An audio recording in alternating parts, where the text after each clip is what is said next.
Okay. Tell me what was the last topic? It was Fundamental forces in nature. yes. Right? So Yes. fundamental forces in nature. Tell me. Next topic is unification of fundamental forces. Unification of fundamental forces. Fundamental forces. Okay. Tell me what are the fundamental forces in ascending order of their strength. Tell me what are the fundamental forces? Ascending In order में बोल ascending order of their strength. Ascending order of their strength means which one is the weakest force? Tell me among these four forces. gravitational force. Very good. Gravitational force is the weakest force. Okay. Next, tell me what is the second Weak nuclear weakest force? force. Very good. Weak nuclear force. Weak nuclear force. Then tell me the third one. Third one. Electromagnetic force. Electromagnetic force. Electromagnetic force. Okay. And strongest force?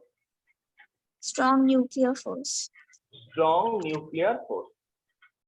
तो कुछ मतलब theories है, सारे मतलब जो मतलब forces है उसको यूनिफाई करने के लिए कोशिश किया गया।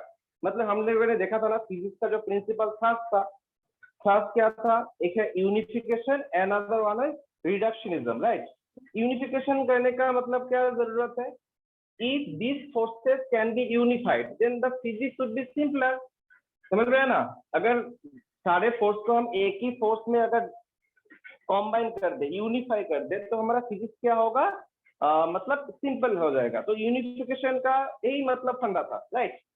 सो there was a unification theory, that is weak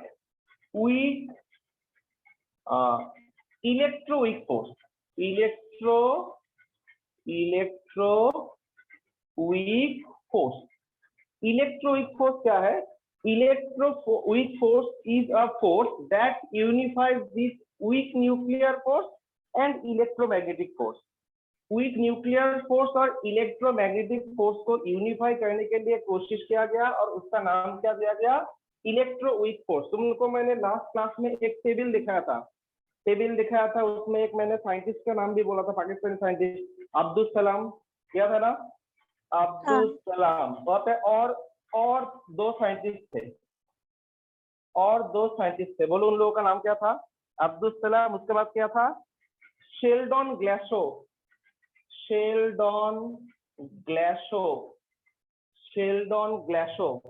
and the third one was Steven Weinberg.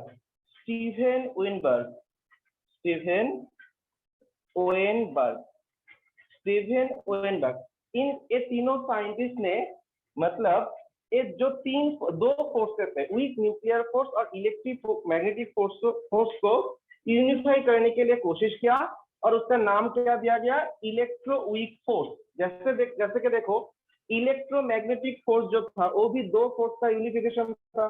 कौन सा force? Electromagnetic force and very good. ऐसे ही इलेक्ट्रोवीक फोर्स क्या करता है? Week nuclear force electromagnetic force को यूनिफाई करता है, ठीक है? और एक थ्योरी है जो थ्योरी क्या करेगा? ये तीनों फोर्स को यूनिफाई करेगा। देखो कौन सा फोर्स मैंने ग्रीन मार्कर से मार्क किया? Weak nuclear force, electromagnetic force and strong nuclear force, and this is called GUT। इस थ्योरी को बोला जाता है GUT। तो इसका फुल फॉर्म है grand unification theory. But there is a problem in this theory. क्या प्रॉब्लम है? देखो ग्रैंड यूनिफिकेशन जो थ्योरी है वो तीन फोर्स को यूनिफाई करने के लिए मतलब कामयाब हुआ। कौन सा force? Weak electromagnetic force and strong nuclear force. But it cannot unify this force. Which one? Tell me. The gravitational force. Why? Because gravitational force much weaker than these forces. Gravitational force क्या होता है? इन तीनों force के मुकाबले बहुत कमजोर होता है, इसलिए इसको ग्रैंड यूनिफिकेशन थ्योरी यूनिफाई नहीं कर पाया. मतलब according to grand unification theory the strength of the gravitational force should be higher but it is very less. ठीक है, तो एक दो थ्योरी को याद रखना, एक है इलेक्ट्रोवीक फोर्स और एक क्या है? Grand unification theory. ठीक है. अच्छा, तुम्हें एक असाइनमेंट दिया गया था ना, उसमें एक क्वेश्चन था. क्वेश्चन ऐसा था, मतलब what are the quantities that are conserved in physics. Physics में कौन सा क्वांटिटी कंजर्व था? तुम्हारा आंसर भी राइट था. तुम्हारा आंसर था फोर्स. ठीक है, फोर्स को हम कंजर्व नहीं बोल सकते. ठीक है, तो पहले हम लोगों को जानना पड़ेगा what is conservation theory. Conservation theory क्या है? ठीक है, इसको नोट कर लिया तुमने? हाँ. ठीक है. Next write down the next topic is various conservation theories, various conservation laws, various conservation laws. The next topic, and this is the last topic of this chapter. Various conservation laws. Tell me, what is the dictionary meaning of conserved? Conserved. Tell me, what is the meaning of conserved? Tell me something is conserved. What does it mean? Conserved means something is unchanged or not variable. Not variable means it should be constant. Conserved का मतलब क्या होता है? A quantity that is unchanged or is not varying or constant. So what are the quantities that remains conserved? तुमने lower class में सीखा था conservation of, क्या सीखा था? बोलो. Conservation of energy. Very good. Conservation of, first हम लिखते हैं conservation of mass. Tell me what was the theory. Mass में क्या बोला गया था? कि matter is neither created not. नहीं, mass can not be created or destroyed. The total amount of mass in this universe is what? Conserved. Constant ना बोल के हम क्या बोलेंगे? Conserved. मतलब चेंज नहीं होता. तो मैं रिपीट कर रहा हूँ, क्या बोला गया? That mass cannot be created. We cannot create mass. Mass cannot be destroyed. mass को destroy भी किया नहीं जा सकता. लेकिन क्या होता है? The total mass of this universe is always conserved. Means what? The total mass of this universe is unchanged. Simple one. Next one was what? Tell me. तुमने थोड़े पहले बोला conservation of what? Energy. Energy. Same logic. क्या बोला गया था? Energy cannot be created or destroyed. Energy cannot be created or destroyed, but energy can be converted into one form to another. One form to another. Tell me, an electric bulb converts what form of energy to what form of energy? Electrical to light. Electrical energy to light energy.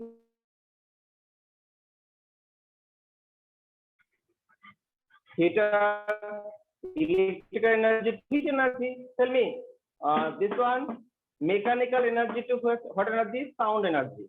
So energy can be converted into one form to another, but it cannot be created or destroyed. Okay, but there is a relation given by Einstein, and this is very famous relation. Do you remember that? E equal to mc square. मिला था ये relation कभी?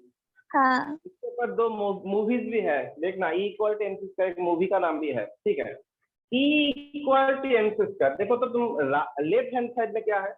E for what? Energy. E for what? energy. Okay.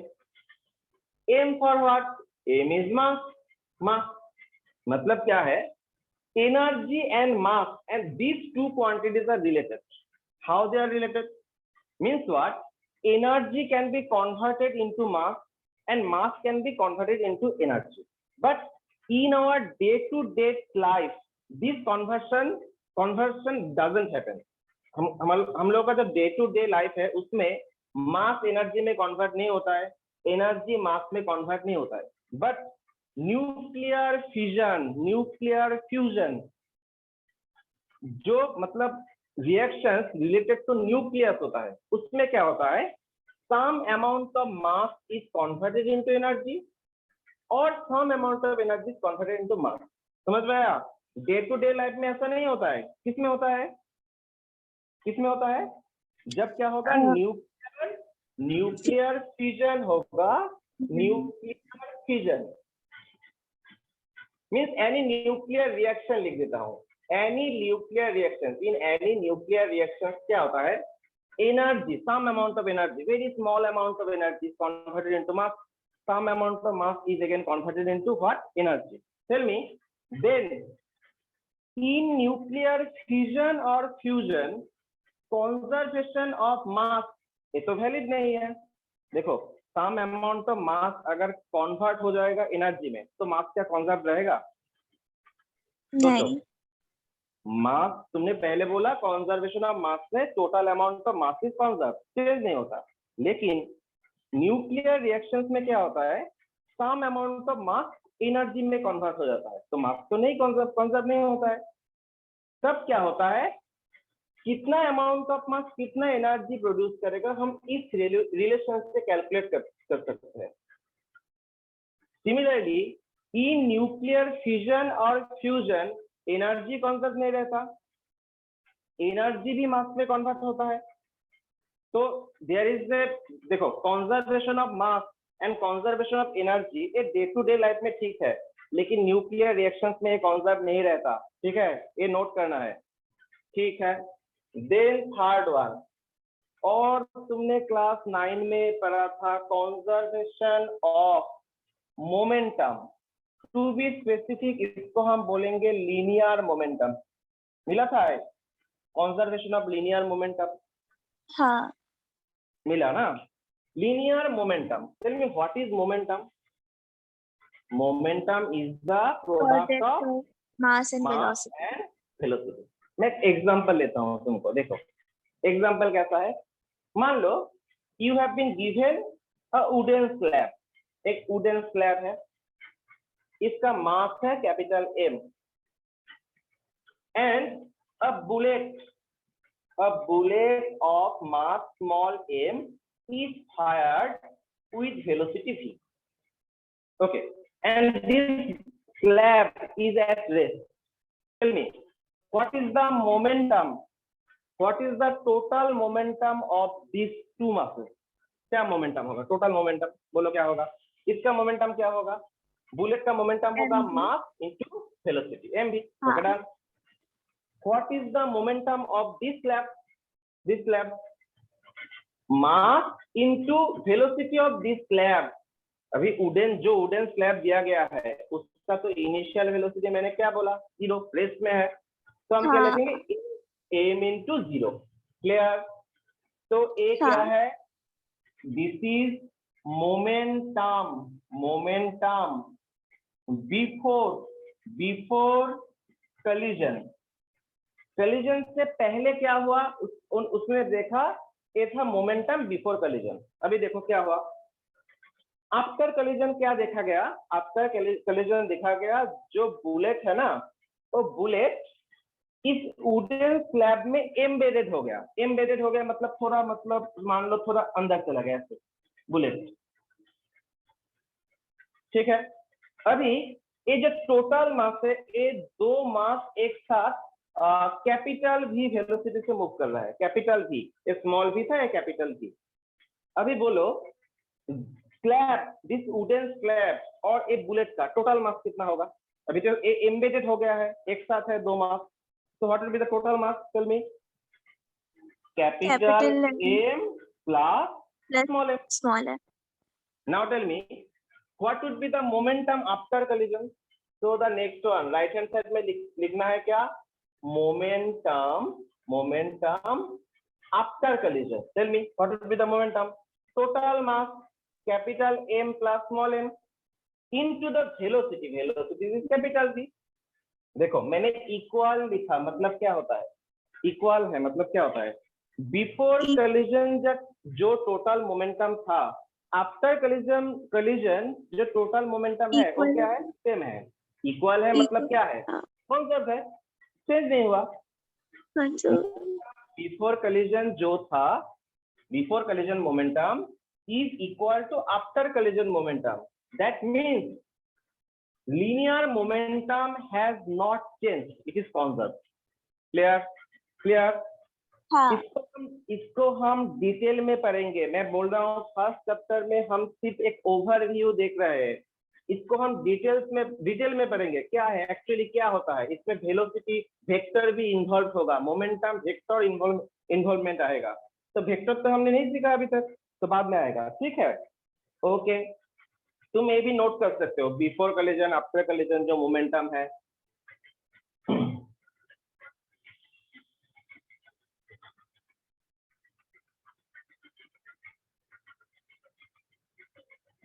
लिख लिया? हाँ अच्छा, तुमने momentum पढ़ा था या लीनियर मोमेंटम पढ़ा था? मोमेंटम सिर्फ मोमेंटम। अभी हम जानेंगे ये क्या था एक्चुअली। हमने जो जाना लीनियर मोमेंटम। ओके, तो what is linear, what is angular हम बाद में सीखेंगे, टाइम है, चैप्टर आएगा इसके ऊपर। Then conservation of angular momentum. देखो एक लीनियर मोमेंटम होता है। लीनियर मोमेंटम कब होगा? अगर कोई बॉडी स्ट्रेट लाइन में मूव कर रहा है। एंगुलर कब होगा? कोई बॉडी अगर क्या कर रहा है? रोटेशन कर रहा है। कोई बॉडी अगर रोटेशन करेगा तो उसमें कौन सा मोमेंटम का इन्वॉल्व होगा? एंगुलर मोमेंटम, जिसको कैपिटल एल से डिनोट किया जाएगा। अभी एंगुलर मोमेंटम क्या है इसके बारे में हमको बहुत सारा पढ़ना पड़ेगा, उसके बाद ही हमको हम जानेंगे एंगुलर मोमेंटम क्या है। फिर भी मैं तुमको एक एग्जांपल देता हूँ। तुमने कभी आइस स्केटर को रोल करते हुए देखा है टीवी में और सच में? कभी आइस स्केटर होता है ना, मतलब पैर में स्केटिंग पहन के घूमता रहता है। तो उस टाइम में क्या करता है? इनिशियली क्या करता है? स्केटिंग करने के टाइम में जो भी है स्केटर, आइस स्केटर, वो पहले क्या करते हैं? उसके आर्म्स और एक लेग, आर्म्स और लेग क्या कर लेते हैं? थोड़ा उसके बॉडी से एक्सपेंड कर लेता है। ऐसा करके एक इनिशियल वेलोसिटी गेन करेगा, ठीक है? After gaining that initial angular velocity, देखो क्या बोला मैंने? पहले रोटेशन करने के लिए उसके जो आर्म्स होगा, आर्म्स, दो आर्म्स और एक लेग, वो क्या करेगा? उसके बॉडी से थोड़ा दूर रखेगा।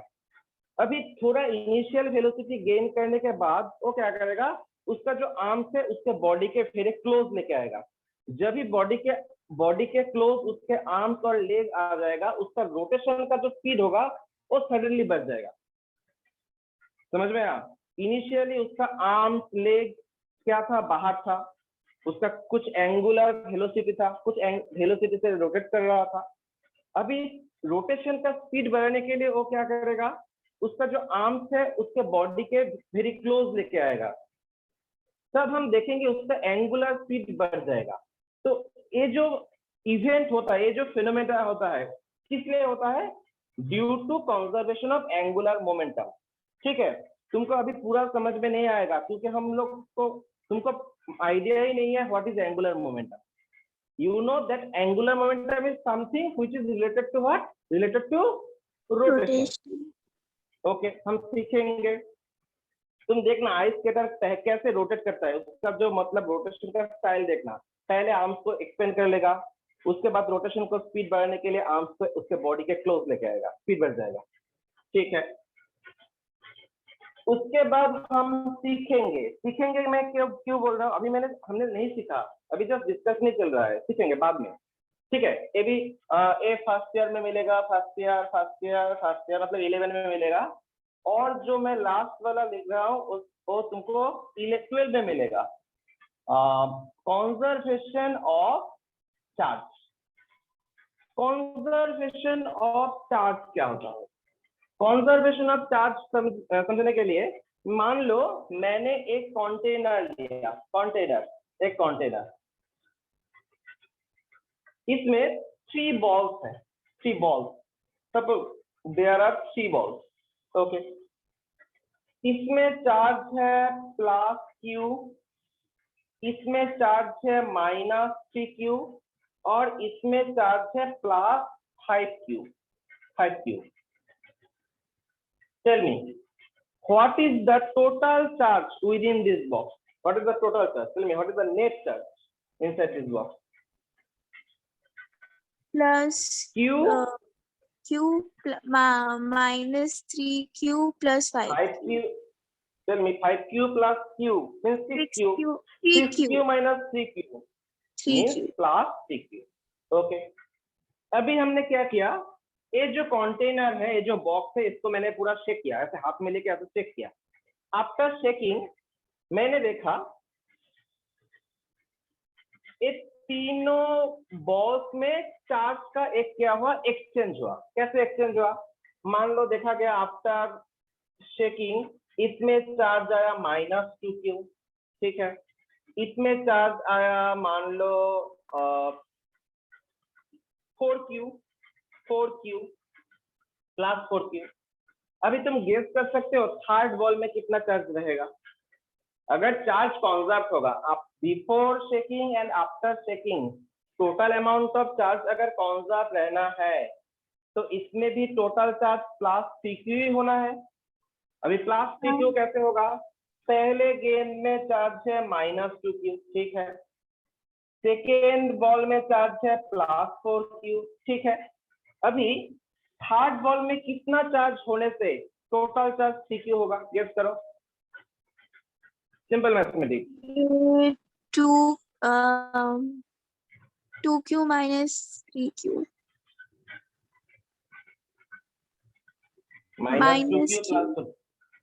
-2q नहीं है, +q होगा। देखो +q कैसे होगा, ऐड कर लो ना। 4q q means 5q, 5q minus 2q means 3q, total charge 3q, ठीक है। हाँ। तो क्या देखा गया, अगर एक आइसोलेटेड बाहर से कोई चार्ज नहीं आ रहा, देखो मैंने क्या बोला, the chamber should be isolated. Isolated मतलब क्या होता है, बाहर से कोई चार्ज नहीं आएगा। अगर चार्ज नहीं आता है तो क्या होता है, the net amount of charge within the container, within the isolated chamber is what? Unchanged. Unchanged means what? Conserved. Conserved. Okay, done. Simple one. ये डिटेल डिस्कशन नहीं है, हम क्लास 12 में इसके ऊपर अच्छे से पढ़ेंगे। 12 में देरी है, ये तो हम फर्स्ट ईयर में मिल जाएगा। बाकी चार नोट किया। तो यही लास्ट टॉपिक था। अभी हम डीपीपी सॉल्व करेंगे, जिसमें तुम्हारा आंसर रॉन्ग आया या तुमको कोई डाउट है तो डीपीपी सॉल्व करेंगे, ठीक है। ओके, नोट करना है तो कर लो, हम डीपीपी सॉल्व करेंगे अभी।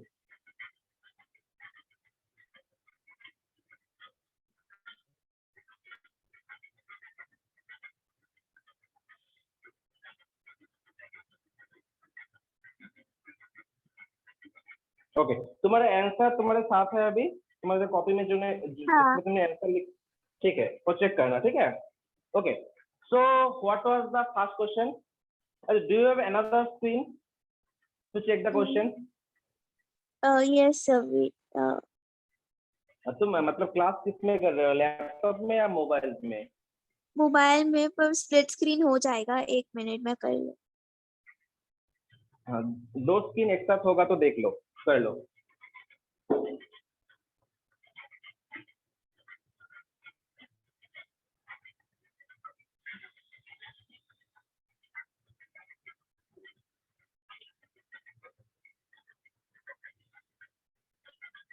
हो गया। Okay, so what was question number 1? forces acting on a microscopic domain. मान लो माइक्रोस्कोपिक डोमेन के बारे में बोलेंगे तो हम एग्जांपल लेते हैं प्रोटॉन और एक इलेक्ट्रॉन। प्रोटॉन को हम बोलेंगे प्रोटॉन ऐसे लिखते हैं P प्लस, और इसको लिखते हैं इलेक्ट्रॉन E माइनस। ओके, अभी देखो, अभी प्रोटॉन और इलेक्ट्रॉन के ऊपर क्या क्या फोर्स काम कर रहा है। तुमने आंसर दिया प्रोबेबली न्यूक्लियर फोर्स, तुम्हारा आंसर था न्यूक्लियर फोर्स। तो इसका आंसर मैंने बोला था, क्या बोला था? मैं बोला था तीनों फोर्स ही काम करेगा। कैसे फोर्स काम करेगा? पहले, proton and electron both particles have masses, so they would attract with some gravitational force. Okay, with some gravitational force Fg.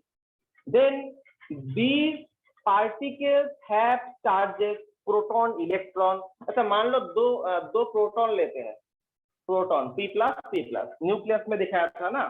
अभी प्रोटॉन क्या करेंगे? रिपेल करेंगे due to which force? Tell मी।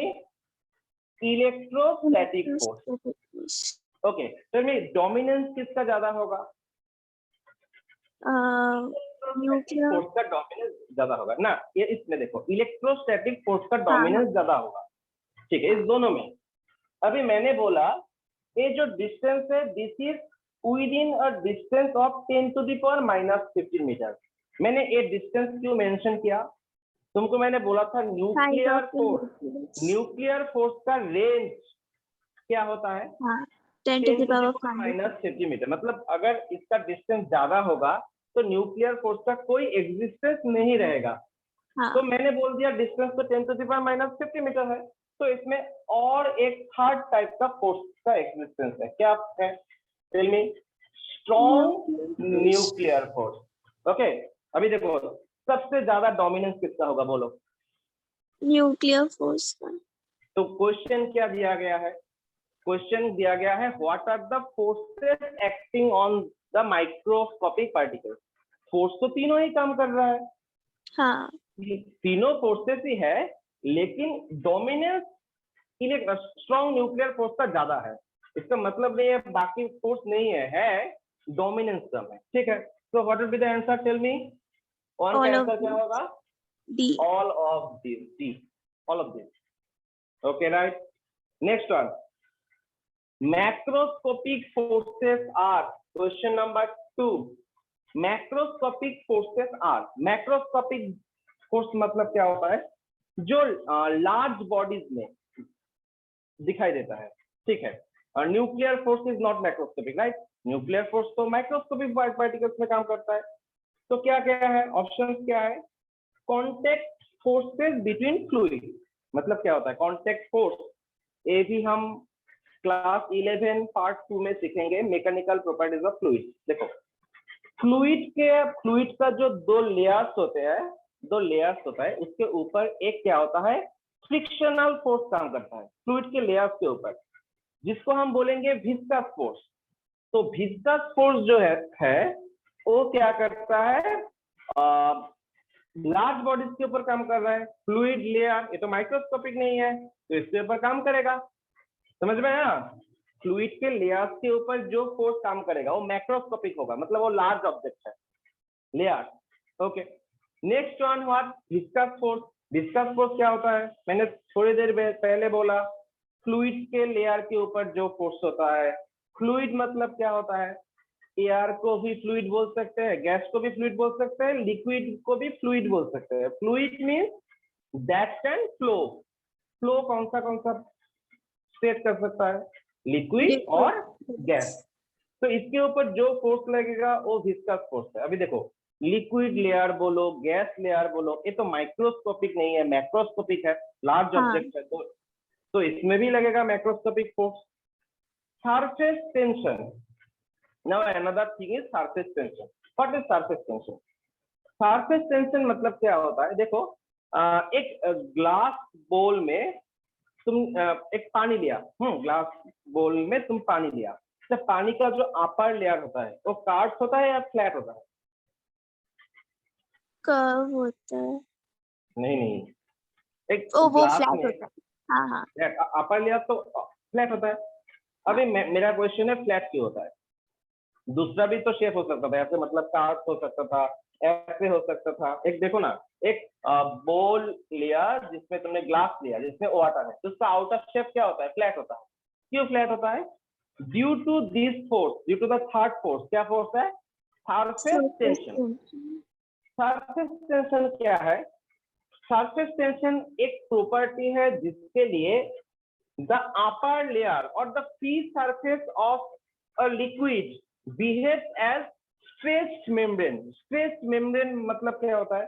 मान लो एक क्लॉथ लो, कपड़ा कपड़ा लो, कपड़े को चारों तरफ से खींचो, एक कपड़ा लेके चारों तरफ से खींचने से उसका शेप क्या होगा? फ्लैट हो जाएगा ना?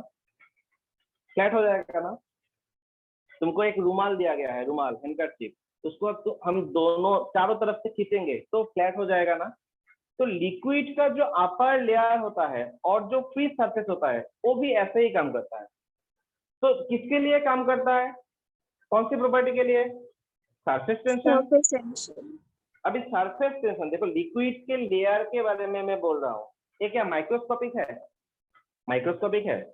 नहीं है। Macro. तो Macro है. मैक्रोस्कोपिक। तो what will be the answer? Tell me. All of the above. All of the above. Clear? All this. मैंने अगर मैंने बोलता मतलब न्यूक्लियॉन्स के ऊपर कौन सा फोर्स काम कर रहा है? क्या आंसर होगा बोलो? न्यूक्लियॉन्स के ऊपर, प्रोटॉन न्यूट्रॉन के ऊपर, वो माइक्रोस्कोपिक फोर्स है। हाँ. Okay, next one, question number 3 in physics. Question number 3 क्या बोला गया है? In physics, quantitative measurement is central to the growth of science because, मतलब साइंस के ग्रोथ के लिए, साइंस में एक मेथड था ना, साइंटिफिक मेथड, तो उसमें क्या था? एक स्टेप था quantitative measurement which relate mathematics to physics. Okay, तो क्वांटिटेटिव मेजरमेंट में क्या होगा? क्यों किया जाता है? कारण क्या है? What is the reason behind that? तो क्या क्या ऑप्शंस है देखो। Laws of nature are expressible in precise mathematical equation. Laws of nature जो होता है उसको इक्वेशन में डाला जा सकता है। सच है या रॉन्ग है? राइट और रॉन्ग? Right. राइट। देखो ग्रेविटेशनल लॉज को जो थर्ड स्टेप था उसमें क्या था? Quantitative and qualitative reasoning. Mathematical हमने रीजनिंग कर लिया, अभी तो उसको एक थ्योरी में डालेंगे ना, एक फॉर्मूला में डालेंगे, तो सही है। नेक्स्ट क्या है? Basic laws universally apply in different context. ये भी मैंने बोला था, यूनिफिकेशन में क्या बोला गया था? एग्जांपल दिया था मैंने। देखो law of gravitation, law of gravitation different context में काम करता है। जैसे कि मतलब किसी बॉडी का अर्थ के टुवर्ड्स गिरना, प्लैनेट्स का सन के चारों तरफ घूमना, सारे को जो मतलब टेरेस्ट्रियल ऑब्जेक्ट होता है उसके ऊपर जो फिजिक्स लगता है, सारे फिजिक्स को हम एक लॉ से एक्सप्लेन कर सकते हैं। कौन सा लॉ था? Newton's law of gravitation. तो इसमें क्या बोला गया है? Basic laws are universally apply in different context. जो लॉ हमको मिलेगा, मैथमेटिकल लॉ या फॉर्मूला, तो हम डिफरेंट कॉन्टेक्स्ट में यूज कर सकते हैं, जिसको हम यूनिफिकेशन बोलते हैं। ये भी सही है। देन क्या बोला? थर्ड ऑप्शन क्या दिया गया? Strategy of approximation turn out to be very successful. अगर हम अप्रोक्सीमेशन का स्ट्रेटेजी लेंगे, देखिए देखो फिजिक्स में सारा कैलकुलेशन एग्जैक्ट नहीं हो सकता है।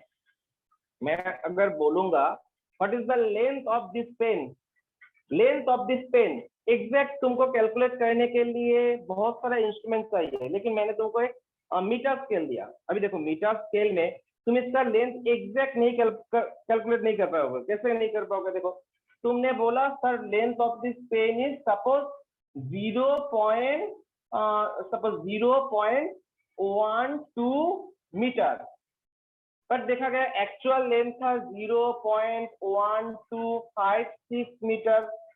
तो तुमने क्या किया? अप्रोक्सीमेट कैलकुलेशन दिया। बाकी का जो 5-6 ये तो स्केल में नहीं है। स्केल में अगर होता तो हम ये भी कैलकुलेट कर लेते। ठीक है, तो हमको क्या करना है, यहाँ पर हमने क्या लिया, अप्रोक्सीमेशन लिया। अगर तुमको पूछा जाए, मुझको बोला जाए तुमको पूछा जाए what is the height of you, height क्या है, अप्रोक्सीमेशन वैल्यू बोलोगे तुम, एग्जैक्ट वैल्यू तो नहीं बोलोगे। तो अप्रोक्सीमेशन फिजिक्स में यूज करना है, ठीक है। तो tell me which one is the answer, ठीक है, ऑल क्या ऑफ होगा, ऑल ऑफ दिस, ज्यादातर ऑल ऑफ दिस से आ रहा है ना, ठीक है, ओके। अभी नंबर 4 का जो आंसर है, ये एक्चुअली ये जो क्वेश्चंस है ना, क्वेश्चन तो सिर्फ एक चैप्टर के ऊपर बेस्ड नहीं होता है। जो एमसीक्यू वगैरह होता है वो क्या होता है, मतलब बहुत सारा चैप्टर को मतलब मार्च करके एक क्वेश्चन पूछा जाता है, मतलब इंटरकनेक्टेड क्वेश्चंस है। तो इसमें हम देखो क्लास 11 और 12 में हम कुछ लॉ सीखेंगे। कैसा लॉ, इलेक्ट्रोस्टैटिक लॉज सीखेंगे, फैराडेज लॉज सीखेंगे, मतलब some laws are related to electricity current, some laws are related to magnetism। तो इलेक्ट्रिसिटी एंड मैग्नेटिज्म को एक करके मैक्सवेल ने क्या किया था, 4 इक्वेशंस दिए थे जिसको हम क्या बोले थे, इलेक्ट्रोमैग्नेटिज्म। इलेक्ट्रोमैग्नेटिज्म को एक्सप्लेन करने के लिए मैक्सवेल ने 4 इक्वेशंस दिए थे। तो ये भी क्लास 12 में मिलेगा, 11 में नहीं मिलेगा, क्योंकि इलेक्ट्रिसिटी एंड मैग्नेटिज्म क्लास 12 में मिलेगा, फर्स्ट ईयर में नहीं है। तो हम वहां पे सीखेंगे जो मैक्सवेल 4 इक्वेशंस थे, उसमें कूलॉम्स लॉ भी आएगा, ओरस्टेड का जो एक्सपेरिमेंट है वो भी आएगा, एम्पियर का भी आएगा, फैराडेज लॉज ऑफ इंडक्शन भी आएगा। तो देखो मैंने क्या क्या बोला, Coulomb, Oersted, ampere, Faraday. So what will be the correct option? both A A number and में D। both A and B, right? A भी D आंसर है, सारा D आंसर आ रहा है, ठीक है, ओके। 5 का आंसर तुम्हारा रॉन्ग आया है, ठीक है। 5 का आंसर देखो क्या लिखा गया है, in 1913 Niels Bohr gave a theory on the basis of। अच्छा, बोर ने क्या थ्योरी दिया था मालूम है, अबाउट व्हाट? बोर किसके ऊपर छेड़ दिया था, structure of atom. Structure of atoms में क्या बोला गया, एक एटम के सेंटर में क्या होता है, पॉजिटिवली चार्ज न्यूक्लियस होता है, जिसके चारों तरफ कुछ स्टेशनरी ऑर्बिट में क्या घूमता रहता है, इलेक्ट्रॉन घूमता रहता है, सर्कुलर ऑर्बिट में, सर्कुलर ऑर्बिट में। अभी तुम केमिस्ट्री में सीखोगे ऑर्बिट सर्कुलर नहीं होता है, ऑर्बिट का भी ऑर्बिटल होता है, जो सर्कुलर स्फेरिकल क्लाउड होता है, डम्बल शेप क्लाउड होता है, डबल डम्बल शेप क्लाउड होता है, एस पी डी एफ सीखोगे बाद में। लेकिन जो बेसिक थ्योरी था उसने किसने दिया, बोर ने, किसके ऊपर बेस करके, तो बेसिक का जो एटॉमिक थ्योरी है उसको ऑप्शन दिया गया है quantum theory of helium atom. Helium atom के ऊपर बेस नहीं था वो थ्योरी। हम केमिस्ट्री में एटॉमिक मॉडल सीखेंगे क्लास 11 में, और फिजिक्स में एटॉमिक मॉडल सीखेंगे क्लास 12 में। तब मिलेगा जो मतलब जो थ्योरी दिया गया है बोर के, मतलब बोर में क्या बोला, एटम में सेंटर में क्या होता है, पॉजिटिव चार्ज न्यूक्लियस, और कुछ स्टेशनरी सर्कुलर ऑर्बिट में क्या घूमता है, इलेक्ट्रॉन घूमता है, ठीक है। तो एक किसके ऊपर बेस था, हाइड्रोजन के ऊपर बेस था, हाइड्रोजन के ऊपर, हीलियम के ऊपर बेस नहीं था। हाइड्रोजन और hydrogen like nucleus, hydrogen like atom. Hydrogen और हाइड्रोजन लाइक एटम का मतलब क्या होता है, जिसका सिर्फ एक इलेक्ट्रॉन रहता है, एक इलेक्ट्रॉन। कैसे, देखो एक इलेक्ट्रॉन किससे बात है, Bohr model is applicable for 1 electron system. बोलो कौन से एटम में एक इलेक्ट्रॉन है, हाइड्रोजन। हाइड्रोजन में, ठीक है, करेक्ट वन। हाइड्रोजन में एक एटम है। देखो हीलियम में कितना एटम है, हीलियम में इलेक्ट्रॉन कितना है, 2। अच्छा, हीलियम से अगर एक इलेक्ट्रॉन में निकाल लूं हीलियम से, तो हम इसको क्या बोलेंगे, हीलियम प्लस। हाँ। तो इसमें भी कितना इलेक्ट्रॉन है, एक तो 1। निकाल लिया, 1। हाँ। तो हाइड्रोजन के ऊपर, हीलियम प्लस के ऊपर और लिथियम 2 प्लस के ऊपर, इसके ऊपर बोर मॉडल अप्लाई होता है। ठीक है, तो फर्स्ट ऑप्शन में क्या दिया गया, quantum theory of helium atom, ये तो करेक्ट नहीं है। हीलियम आयन बोलता तो मान लेता, हीलियम आयन बोलता तो ठीक है, ये भी नहीं होगा। ऑप्शन सी देखो, ऑप्शन सी, बी में मैं बाद में आता हूँ। ऑप्शन सी में क्या है, classical theory of helium atom. अच्छा, हम किसके बारे में बोल रहे हैं, एटॉम के बारे में। Atom is related to classical physics और क्वांटम फिजिक्स। Quantum physics. तो सी और डी कभी भी नहीं हो सकता। सी में क्या बोला गया है, classical theory of helium atom नहीं होगा। Classical theory of hydrogen atom, ये भी नहीं होगा। तो which one would be the correct answer, nuclear model of atom, B would be the correct answer, nuclear model of the atom. Nuclear model में क्या बोला गया था, सेंटर में जो न्यूक्लियस का कॉन्सेप्ट था, जो रदरफोर्ड ने दिया था, उसके ऊपर बेस करके ये थ्योरी है। बोर से पहले एटॉमिक मॉडल कौन दिया था, रदरफोर्ड ने। रदरफोर्ड के पहले मालूम है, थॉमसन ने। थॉमसन के पहले एटॉमिक मॉडल नहीं था, एक मॉडल था डाल्टन मॉडल। जो भी हो बाद में सीखेंगे, मतलब थोड़ा मतलब वेट करो, सब सीखेंगे। ठीक है, नेक्स्ट वन। तो बोलो बोर्स एटॉमिक मॉडल किसके ऊपर एप्लीकेबल है, जिसके पास एक इलेक्ट्रॉन होता है शेल। वन इलेक्ट्रॉनिक सिस्टम है, तो इसके ऊपर एक इलेक्ट्रॉन है। Very good, okay.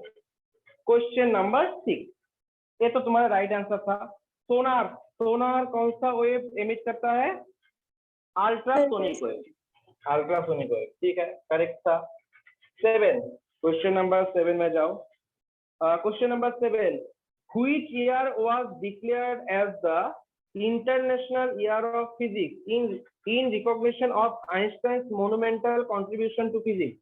आंसर क्या था बोलो, 2005। Very good, 2005। Next one, question number 8, who discovered, ये भी तुमने बोला था, who discovered the structure and evolution of stars? S Chandrashekhar. हाँ, ये भी करेक्ट आंसर था तुम्हारा। देन 9 सॉरी, ये तो 9 था।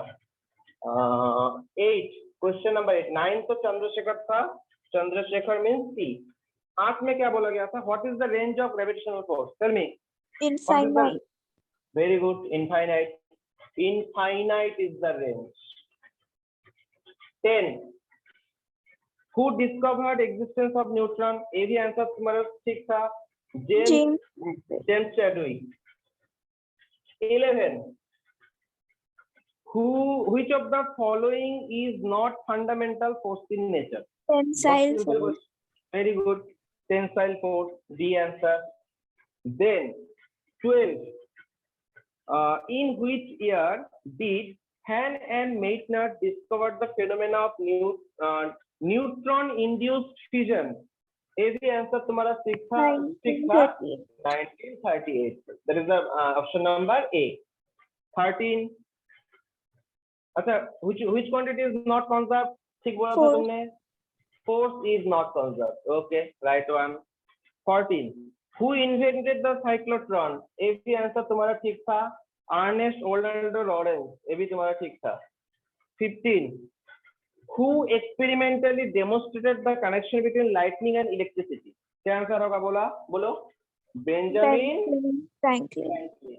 ओके, कहाँ से मिला आंसर, बुक में था या नेट में सर्च किया? नेट में। ठीक है, जो भी हो, मतलब सोर्स है बहुत सारा, यूज करो। Classical physics does not include subject like, ये आंसर तुम्हारा रॉन्ग था। क्लासिकल फिजिक्स, देखो classical physics, classical mechanics, classical physics को बेस करके क्लासिकल मैकेनिक्स आता है, और क्वांटम फिजिक्स में क्वांटम मैकेनिक्स आता है। तो क्लासिकल तो मैकेनिक्स के ऊपर डील करता है, तो तुम्हारा आंसर मैकेनिक्स था, रॉन्ग है। लाइट के ऊपर भी रिलेटेड होता है, हीट के ऊपर भी रिलेटेड होता है, कौन सा नहीं होगा बोलो? एलिमेंटरी एलिमेंट्री क्या होगा? एलिमेंटरी पार्टिकल्स मतलब क्या होता है? जो मतलब खाली आंखों से नहीं दिखता। 17 ओके। सीवी रमन, ये भी आंसर ठीक है, बुक में दिया गया है, देखो देखना। Scattering of light, CV Raman को नोबेल किसके ऊपर मिला था? स्कैटरिंग ऑफ लाइट, उसका नाम भी लिख लो। सीवी रमन को मतलब जो नोबेल मिला था किसके ऊपर? Scattering of light, scattering of light, जिसको रमन इफेक्ट बोलते हैं, उनके ऊपर नाम दिया गया। नोट कर लो, क्या बोला जाता है? रमन इफेक्ट।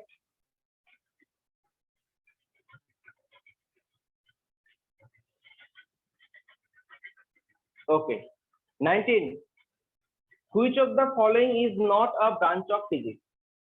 तो देखो, which of the following is not branch of physics? क्या दिया गया है? Option number A, mechanics. Mechanics, देखो मैकेनिक्स क्या होता है? Mechanics is a physics related to motion और मशीन, तो ऑब्वियसली रिलेटेड टू फिजिक्स है। आंसर क्या था तुम्हारा? ये साइटोजेनेटिक। हाँ, साइटोजेनेटिक। ऑप्टिक्स, लाइट तो फिजिक्स में आता ही है। साइटोजेनेटिक, अच्छा साइटोजेनेटिक क्या होता है मालूम है? Cytogenetic, cytogenetic is the study of cell nucleus, study of cell nucleus मतलब बायोलॉजी रिलेटेड है। Study of cell nucleus biology related है। नेक्स्ट वन इज क्या था? इलेक्ट्रोडायनामिक्स। इलेक्ट्रोडायनामिक्स क्या है? Electrodynamics is related to moving charges. Moving charges, अरे charge अगर होगा तो फिजिक्स ही होगा। मैकेनिक्स क्या है? Related to what? Tell me. Related to motion and machine. Optics related to light. Very good, related to light. visible light, actually related to visible light. Okay, next one, 20, choose the correct statement. क्या होगा? Gravitational force is conservative, right or wrong? Right. Conservative force means what? Path independent. Very good. And follows Square law. very good. Okay, electromagnetic force is also conservative, right? Nuclear force is non-conservative, right? So answer क्या होगा? All of them. Okay. 21 बोलो तुम्हारा answer कौन सा था? फिर check करेंगे। All of these. Range of strong nuclear force 10 to the power minus 15 meter, correct. Range of weak nuclear force 10 to the power minus 16 meter, correct. Gravitational electromagnetic का range infinite होता है, ये भी करेक्ट है। तो last ही होगा all of these. Choose the correct statement. 22. Choose the correct statement. 22. बोलो answer कौन सा है? All of these. Gravitational force is not affected by intervening medium, right? So there is only one force that is affected by the intervening medium. Which one? Strong nuclear force. No. Weak nuclear force. No. क्या बाकी है? Electromagnetic force एक ही force है जो medium के ऊपर depend करता है। क्या है? Electromagnetic force. तो gravitational force is not affected, right है। Electromagnetic force is affected, B number पे ही ऑप्शन दिया गया है। Electromagnetic force is affected by the intervening medium, correct है। Nuclear force does not obey inverse square law. Nuclear force अगर conservative नहीं है तो भी नहीं करेगा, टेबल में दिया गया था। तो ऑल ऑफ दिस, इसका भी आंसर है ऑल ऑफ दिस। अच्छा, which scientist is verified with hypothesis, इसका आंसर तुमने नहीं दिया, ठीक है। देखता हूं।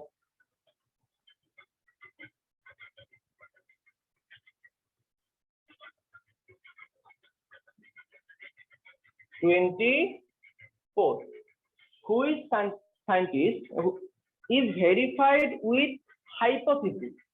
हाइपोथेसिस के ऊपर बेस करके, हाइपोथेसिस और लॉ में क्या डिफरेंस है मालूम है? लॉ नहीं। और theory means something that is establish, law means something is establish, establish मतलब और करेक्ट है, उसमें रॉन्ग नहीं है, एस्टेब्लिश प्रूव हो गया है।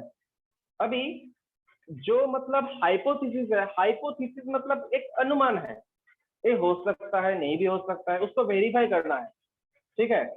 हाइपोथेसिस होगा तो उसको वेरीफाई करना है, अगर वेरीफाइड होता है तो ठीक है, नहीं तो और क्या ऑप्शन था? फॉल्सिफिकेशन भी एक था, वेरिफिकेशन और फॉल्सिफिकेशन। तो कौन से साइंटिस्ट को वेरीफाई कर मतलब हाइपोथेसिस को वेरीफाई करके एस्टेब्लिश किया गया है? ये ऑप्शन है आइजैक न्यूटन। न्यूटन का जो रिलेशन है F equal to G m1 m2 divided by r square. देखो इसको हाइपोथेसिस क्यों बोला जाएगा? अभी मान लो सन के चारों तरफ अर्थ मूव कर रहा है, या कोई कौन सा भी प्लेनेट मूव कर रहा है सर्कुलर ऑर्बिट में, मान लो, ठीक है। अभी तुम अर्थ के ऊपर बैठ के सन का मास मेजर कर पाओगे? नहीं मेजर किया नहीं जा सकता। अर्थ का मास मेजर कर पाओगे? अर्थ का मास, इसका मास मैंने बोला m1, इसका मास बोला m2, डिस्टेंस बोला r। तो m1 m2 can not be measured from Earth, तो मेजर किया नहीं जा सकता। तो न्यूटन कैसे बोल सकते हैं मतलब अर्थ और सन के ऊपर क्या फोर्स लगेगा? तो ये हाइपोथेसिस ही होगा, देखो हाइपोथेसिस ही होगा। अभी इसको वेरीफाई कैसे करेंगे? देखो हाइपोथेसिस है, एक अनुमान है, वेरीफाई कैसे करेंगे? तो हम लोगों ने देखा अगर सन अर्थ को ग्रेविटेशनल फोर्स से पुल करेगा तो अर्थ सन में जाके गिरेगा, सिंपल है। सन अर्थ को पुश कर रहा है, देखो एक हाथी एक मच्छर को पुल कर रहा है, एक मच्छर एक हाथी को पुल कर रहा है, इसमें हाथी किसको बोला गया है? सन। मच्छर कौन है? अर्थ।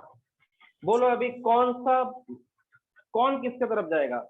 हाथी मच्छर के तरफ जाएगा या मच्छर हाथी के तरफ? दो फोर्स अगर सेम होगा अर्थ सन की तरफ चले जाएगा। तो अर्थ को सन के ऊपर पड़ना चाहिए, ऐसा होता है क्या? नहीं होता है। तो क्यों नहीं होता? कारण क्या है?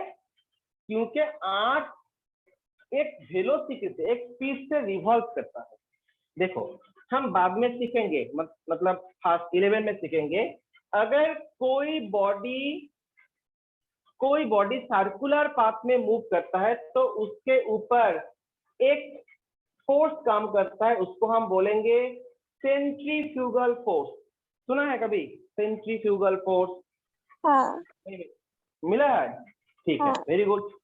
तो अगर देखो मैं एक एग्जांपल देता हूँ सेंट्रीफ्यूगल फोर्स का। अच्छा एक कार में तुम बैठे हो, एक कार ने क्या किया? एक शाफ्ट तान लिया। तो जब शाफ्ट तान लेता है कार, तब हम ऐसा होता है ना, मतलब बाहर जाके गिरेंगे, ऐसे बाहर की तरफ एक फोर्स एक्सपीरियंस करते हैं। एक्सपीरियंस किया कभी? हाँ। एक कार है, कार ने ऐसे शाफ्ट तान लिया, तुम यहाँ पर बैठे हो, तो तुम क्या देखोगे? तुम बाहर के तरफ चले जा रहे हो, बाहर की तरफ एक फोर्स एक्सपीरियंस करोगे। तुम किस तरफ बेंड होगे? मतलब towards the centre of the circular path और away from the centre bend होगे, अवे फ्रॉम द सेंटर, बाहर की तरफ। तो तुम्हारे ऊपर कौन सा फोर्स काम कर रहा है? Centrifugal force. देखो तो अर्थ के ऊपर टुवर्ड्स सन एक फोर्स है gravitational force, away from the centre और एक फोर्स है सेंट्रीफ्यूगल फोर्स। तो अभी समझ में आया अर्थ क्यों नहीं गिर रहा है? हाँ। क्योंकि ये जो दो फोर्स है एक दूसरे को कैंसिल आउट कर रहा है। अभी सेंट्रीफ्यूगल फोर्स का वैल्यू क्या होता है? mv²/r। देखो m means mass of the earth, और यहाँ पर हम m2 बोलते हैं। v is the speed of the earth, speed of revolution, and r is the distance, m2v²/r। ठीक है, अभी अगर ग्रेविटेशनल अगर आर्क स्थान के ऊपर नहीं गिर रहा है तो एक ही कारण हो सकता है, वो है gravitational force must be equal to centrifugal force. देखो ये दो फोर्स सेम होगा। क्यों सेम होगा? अगर एक फोर्स ज्यादा होगा तो बाहर जाएगा, ग्रेविटेशनल फोर्स ज्यादा होगा तो स्थान के ऊपर जाके गिरेगा, तो एक भी नहीं होता है, तो दो फोर्स क्या होगा? सेम होगा। तो इसमें हम ग्रेविटेशनल फोर्स और ग्रेविटेशनल फोर्स का वैल्यू मालूम है, सेंट्रीफ्यूगल फोर्स का वैल्यू मालूम है, इसको हम पुट करके वेलोसिटी ऑफ और स्पीड ऑफ अर्थ हम निकाल सकते हैं। ठीक है, कैसे निकालेंगे बाद में हम देखेंगे। दो वैल्यू पुट करना है, वैल्यू पुट करेंगे, मैं ऐसे पुट कर दिखा देता हूँ। देखो क्या वैल्यू होगा। What is the gravitational force? G m1 m2 divided by r square. What is centrifugal force? m2 v square by r। m2 cancel out, r square cancel out, so v square equal to what? V square equal to G m1 by r. So v equal to what? G m1 by r, root over G m1 by r। देखो हम इस mathematics को use करके speed of the earth निकाल सकते हैं। अगर निकाला हुआ वैल्यू एक्चुअल वैल्यू से वेरीफाई करेगा, करेक्ट होगा, सेम रिजल्ट देगा, तो हम बोल सकते हैं ये जो हाइपोथेसिस न्यूटन ने दिया है ये क्या है? करेक्ट है। तो किसको हाइपोथेसिस से प्रूव किया गया है? न्यूटन को, आइजैक न्यूटन को हाइपोथेसिस से प्रूव किया गया है। ठीक है? हाँ हेलो। हाँ अच्छा सर। अभी देखो कुछ चीजें मतलब एकदम सर के ऊपर से जाएगा। क्यों जाएगा? हम बहुत शॉर्ट में डिस्कशन कर रहे हैं। हम ग्रेविटेशन के ऊपर एक डेडिकेटेड चैप्टर है, हम उसको अगर एक ही टॉपिक में दिखा देंगे कैसे सीखेंगे? तो अच्छे से पढ़ना पड़ेगा। ग्रेविटेशन चैप्टर में क्या है, प्रोबेबली योर फिफ्थ और सिक्स्थ चैप्टर ग्रेविटेशन, उसमें अच्छे से सीखेंगे कैसे निकालते हैं वेलोसिटी। ठीक है, कौन नंबर क्या था क्वेश्चन का? 24 25 choose the correct statement. Answer क्या था इसका? भी आंसर तुम्हारा करेक्ट था, all of this. Very good. 26 choose the correct statement. Gravitation attracted nuclear, हाँ ठीक है, इसका भी आंसर है ऑल ऑफ दिस, डी। 27 क्या होगा आंसर बोलो? Strong nuclear forces are charge independent. There is only one force that is charge dependent. Tell me which one? Electromagnetic force. तो बोला गया है strong nuclear force charge independent, weak nuclear force charge independent, gravitational force charge independent. Yes, all these three forces are charge independent. So all of this is the answer. Okay. 28. Choose the correct statement again. Gravitational force is the weakest force, right? Obviously. Yes. Electromagnetic force is the weakest force. नहीं होगा तो देखना ही नहीं है। First one is the answer. तुम्हारा answer कौन सा था? ठीक ही था ना? 28 choose the correct statement. Sorry, 29 force which obey inverse square law. बोलो कौन सा force? Gravitational force. Very good, both. कौन सा था? ग्रेविटेशन इलेक्ट्रोमैग्नेटिक, मतलब ए में दिया गया है ग्रेविटेशन, बी मतलब ए एंड बी मतलब डी है answer, right? Okay, correct one. 30 ये तो बहुत इजी था, बोलो कौन सा आंसर होगा? बी। स्ट्रेंथ के ऊपर एक्सेंडिंग ऑर्डर में लिखना था तो मैंने थोड़ा पहले दिखाया। 31 which of the following statements are correct? Tell me which one is the answer? Both A and C. Both A and C. Universal law of gravitation is an assumption or hypothesis. अच्छा मैंने अभी बोला law of gravitation क्या था? Hypothesis था। Hypothesis means अनुमान, assumption अनुमान था, करेक्ट है?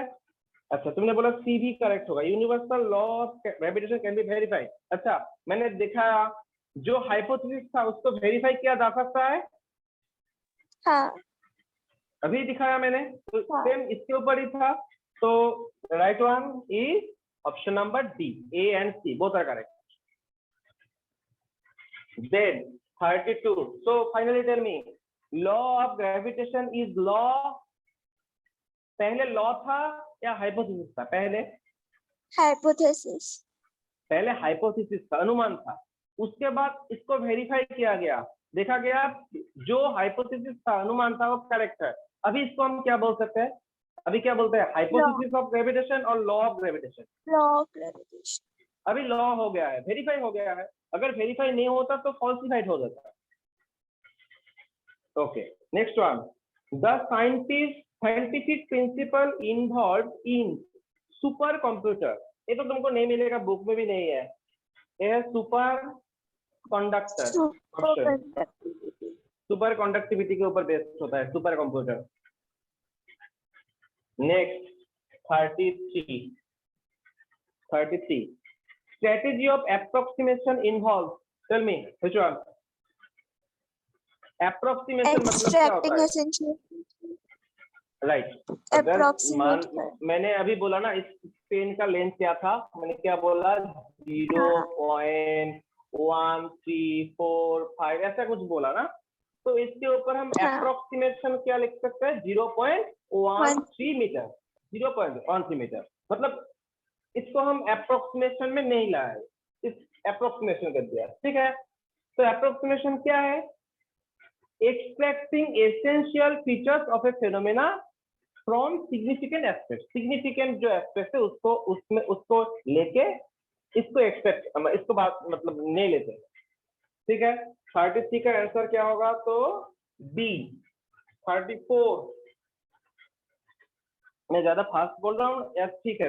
नहीं ठीक है, ठीक है, तो मैं किया हुआ है ना, तुम कर चुके हो इसलिए मैं थोड़ा फास्ट कर रहा हूँ। Classical physics deals with, tell me. Macroscopic phenomena.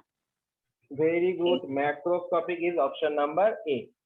Okay 35, the scope of physics covers, बोला गया है all of this, very good, scope of physics covers all of this. 36, in mesoscopic physics, मतलब मेसोस्कोपिक किसके ऊपर deal करते हैं? Few atom 10 to 1000 मैंने बोला था, तो which one is the correct answer? 10 to 100, D। 37, explanation of diverse, बोलो सिंपल वन, क्या होगा? Diverse phenomena, unification, very good, option number B. 38, deriving the properties, bigger system का प्रॉपर्टी मैंने दिखाया था, thermodynamic system, reductionism is option number D. 39, main thrust in physics, D, option number D, simple one. 40, quantum physics deals with microscopic, which one? C, okay done। Next, DPP1 खत्म हो गया, अभी DPP2 check करेंगे। DPP2 मैंने mark करके भी send किया है तुमको, तुम्हारे मतलब हेल्प के लिए। अच्छा पहला तो यही टॉपिक मैंने बोला था, जो लैटिन वर्ड होता है सिंथिया, उसका मतलब क्या होता है? To know is the answer, to know. देखो मैंने बोला इतना इजी क्वेश्चन तो नहीं आता है, फिजिकल जब वर्ड होता है इसके ऊपर नीट में मतलब शायद ही क्वेश्चन पूछा जाता है, और जेई में तो नहीं मिलेगा कभी, फिर भी जानना है इसलिए मैं दिखा रहा हूँ, इसके ऊपर बहुत इजी क्वेश्चन आते हैं ना, ठीक है। Atomic and molecular phenomena are dealt with by quantum mechanics, right one, quantum mechanics, simple. 43, wave picture of light fail to explain, wave picture of light, अभी देखो लाइट, फोटोन के बारे में सुना है? फोटोन, हाँ, फोटोन क्या होता है? Smallest unit of light, smallest unit of light, मतलब लाइट को फोटोन पार्टिकल की बोला जाता है। मतलब लाइट का डुअल नेचर होता है। लाइट को हम कभी वेव बोलेंगे, कभी पार्टिकल बोलेंगे। देखो, वेव बोलने से क्या होता है, रिफ्लेक्शन, रिफ्रैक्शन, पढ़ा ना, रिफ्लेक्शन रिफ्रैक्शन जानते हैं हम। उसके बाद है इंटरफेरेंस, डिफ्रैक्शन। तो वेव नेचर ऑफ लाइट से, वेव नेचर ऑफ लाइट से हम क्या क्या एक्सप्लेन कर सकते हैं, जो हम ऑलरेडी किया। रिफ्लेक्शन हम जानते हैं, व्हाट इज रिफ्लेक्शन, और क्या जानते हैं, रिफ्रैक्शन। क्लास 12 में हम और भी जानेंगे, डिफ्रैक्शन। लिखा है तुमको, diffraction, then interference, interference, then polarization. जो लास्ट का मैं 3 लिखा वो तुमको मालूम नहीं है, क्लास 12 में भी सीखना है। डिफ्रैक्शन क्या होता है, इंटरफेरेंस क्या होता है, पोलराइजेशन क्या होता है। इसको हम एक्सप्लेन कर सकते हैं कौन से नेचर पे, कौन से नेचर पे, वेव। लाइट को हम वेव बोलेंगे। बट प्रॉब्लम क्या होता है, जब हम फोटो इलेक्ट्रिक इफेक्ट को एक्सप्लेन करने जाते हैं। फोटो इलेक्ट्रिक इफेक्ट, आइंस्टाइन को जिसके लिए नोबेल मिला था, आइंस्टाइन को इसके लिए ही नोबेल मिला था। उनको फोटो इलेक्ट्रिक इफेक्ट के लिए नोबेल मिला था, ठीक है। फोटो इलेक्ट्रिक इफेक्ट लाइट को वेव लेके तुम एक्सप्लेन नहीं कर पाओगे। नॉट ओनली दिस, और घर में एलईडी बल्ब है ना, एलईडी, एलईडी में जो फिजिक्स लगता है, या सोलर सेल, सोलर सेल मालूम है ना, सोलर सेल मतलब जो सोलर पैनल्स होता है ना, घर में लगाते हैं, ऑफिस में लगाते हैं। सोलर पैनल के ऊपर जो फिजिक्स लगेगा उसको भी हम वेव नेचर से एक्सप्लेन नहीं कर पाएंगे। तो इसके लिए लाइट का हम पार्टिकल नेचर लेंगे, particle nature, nature of light. देखो, हम लाइट को कभी क्या बोल रहे हैं, वेव, कभी क्या बोल रहे हैं, पार्टिकल। तो कॉन्फ्यूजिंग है। देखो, कभी लाइट पार्टिकल है, कभी लाइट वेव है, मतलब इसका थोड़ा पिकुलियर नेचर है, दो ही दिखाता है। अच्छा, इलेक्ट्रॉन पार्टिकल है या वेव है, इलेक्ट्रॉन पार्टिकल, इलेक्ट्रॉन वेव भी है, हम सीखेंगे क्लास 12 में देखेंगे। इलेक्ट्रॉन पार्टिकल भी है वो वेव भी है। मतलब पार्टिकल्स का भी दो नेचर होता है। क्या क्या नेचर, एक पार्टिकल नेचर, एक वेव नेचर। वेव का वेव एंड पार्टिकल नेचर होता है, पार्टिकल का वेव नेचर होता है, मतलब दोनों एक ही है मान लो। और जो पार्टिकल नेचर ऑफ लाइट होता है, उस पार्टिकल को हम क्या बोलते हैं, फोटॉन्स, जिसके बारे में तुमने पढ़ा। Particles of light is called, particles of radiation is called photons. Okay, तो बोलो आंसर कौन सा होगा, photoelectric. Wave picture of light fail to explain polarization. Polarization तो एक्सप्लेन कर सकता है, लिखा मैंने। नेक्स्ट क्या है, डिफ्रैक्शन, ये भी लिखा है मैंने। नेक्स्ट लिखा है इंटरफेरेंस, ये भी लिखा। रिफ्लेक्शन होता तो वो भी करेक्ट होता, रिफ्लेक्शन होता वो भी करेक्ट होता। बट फोटो इलेक्ट्रिक इफेक्ट, इसको हम पार्टिकल नेचर से एक्सप्लेन कर सकते हैं। तो right answer would be option number A. Done, note किया, नोट किया। हाँ। वेव नेचर इस फेनोमेनन को एक्सप्लेन करेगा, particle nature, photo electric effect, LED, solar cell, और भी है, सीखेंगे अब। ठीक है, number 43। Okay, next one 44। Heliocentric theory proposed by Nicholas Copernicus. Nicholas Copernicus, okay. Copernicus जो थ्योरी दिए थे वो प्रोबेबली अर्ली 16th सेंचुरी में था। मैं एग्जैक्ट डेट नहीं बोल पा रहा हूँ। अर्ली 16th सेंचुरी था। कोपरनिकस क्या बोले थे, जो सन के चारों तरफ प्लेनेट का जो मोशन का जो पाथ होता है, वो पाथ कौन से शेप का होता है? देखो फिगर में मैंने दिखाया, हाँ सन के चारों तरफ जो प्लेनेट वगैरह घूमते हैं ना, मान लो अर्थ मान लो, मार्स मान लो, जुपिटर मान लो, ये जो प्लेनेट वगैरह घूमता है, रिवॉल्व करता है, कौन से शेप में घूमते हैं? नहीं नहीं, मैंने यहाँ पर क्या ड्रॉ किया? सर्कुलर। सर्कुलर। किसका थ्योरी था? कोपरनिकस। ठीक है, लेकिन इसको हम बोलेंगे heliocentric theory. Heliocentric theory of planetary motion. Heliocentric theory of planetary motion मतलब मोशन, जो प्लैनेट का जो मोशन होता है, उसका जो ऑर्बिट का शेप होता है, वो क्या होता है? सर्कुलर होता है। ठीक है, अभी इसको करेक्ट कौन किया? Kepler. Kepler laws of planetary motion.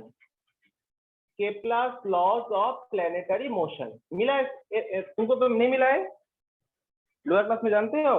नहीं। तुमने बोला अभी ना, मतलब इलिप्टिकल ऑर्बिट होता है, कहाँ से देखा तुम? बोलो। नेट वो में। हाँ। नेट में। ठीक है, कोई बात नहीं, नेट का अच्छा सोर्स है। तो केपलर क्या बोले? केपलर बोले सन के चारों तरफ प्लैनेट का जो मोशन होता है, वो क्या होता है? सर्कुलर नहीं होता है।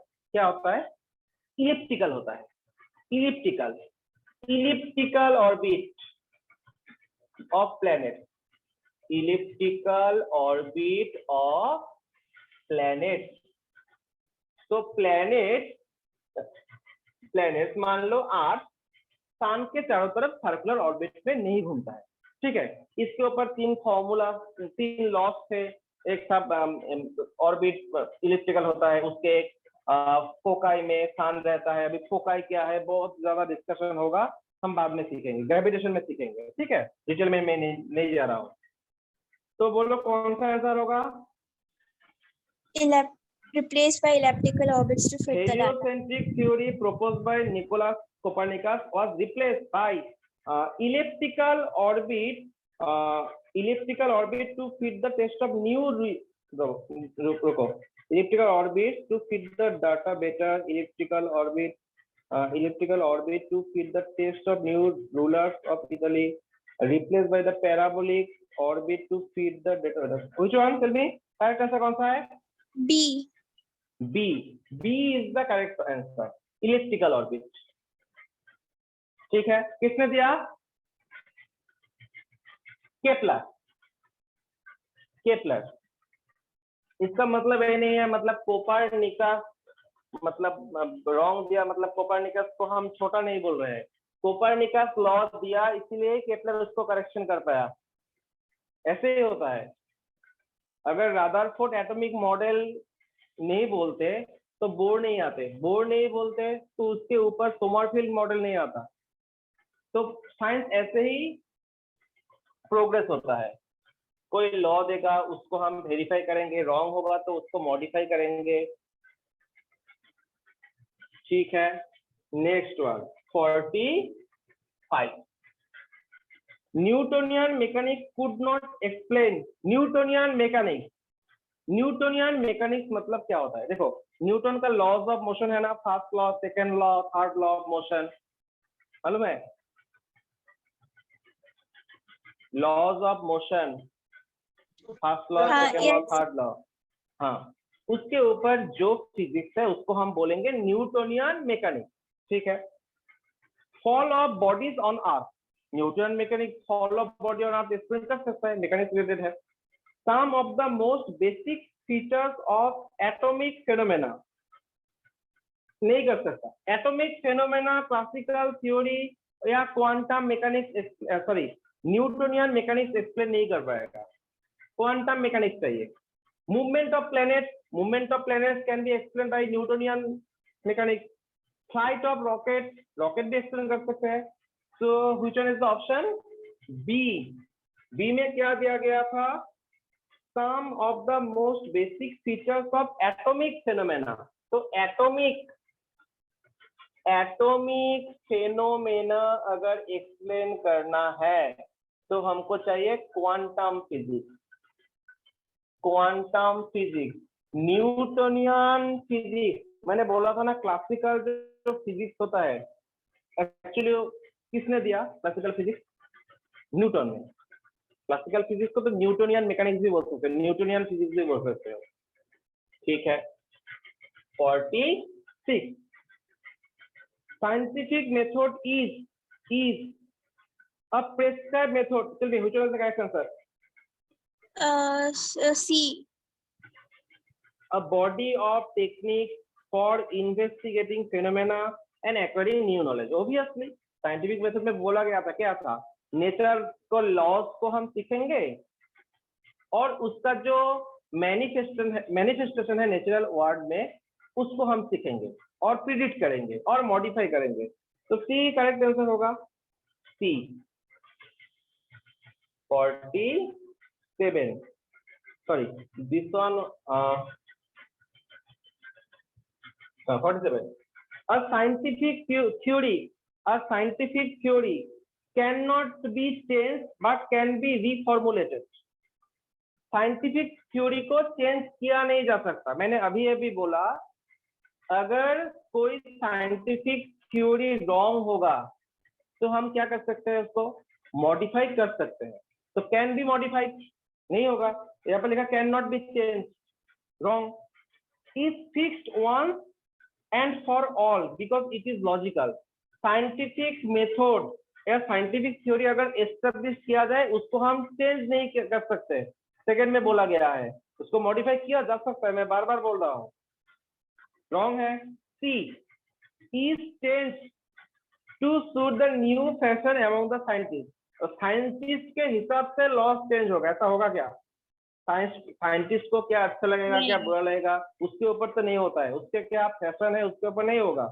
तो लास्ट में क्या बोला है? Can be revise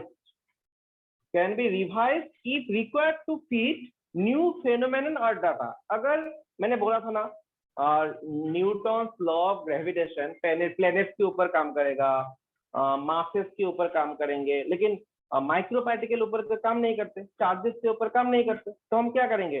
new data में देखे ये काम नहीं करता, फोर्स का वैल्यू नहीं मिल रहा है, तो हम उसको क्या करेंगे? वेरीफाई करेंगे, उसको चेक करेंगे और फिक्स करेंगे, रिवाइज करेंगे. तो रिवाइज करेंगे मतलब क्या होगा? Answer D. तो फाइनली क्या बोला? कोई थ्योरी या कोई लॉ फाइनल नहीं है. अगर न्यू डेटा में दिखा जाता है मतलब पहले का लॉ काम नहीं कर रहा है तो उसको मॉडिफाई हम कर सकते हैं. 48 which of the following is possible? First step. Tell me first step of scientific method. क्या था first step of scientific method? Formulation of a question. हाँ देखो पहले था एक्चुअली ऑब्जर्वेशन. ऐसा था ना, मैंने लिखा था ऑब्जर्वेशन. अच्छा कुछ अगर ऑब्जर्वेशन होगा मतलब एग्जांपल दिया था एप्पल गिरा न्यूटन को दिखा तो उनके मन में क्या हुआ? क्वेश्चन आया. तो फर्स्ट क्या होगा?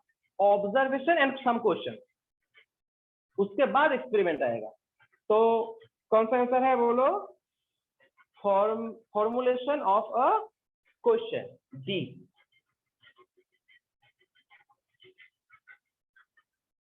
फॉर्मुलेशन ऑफ क्वेश्चन नहीं था. 48 का क्या था?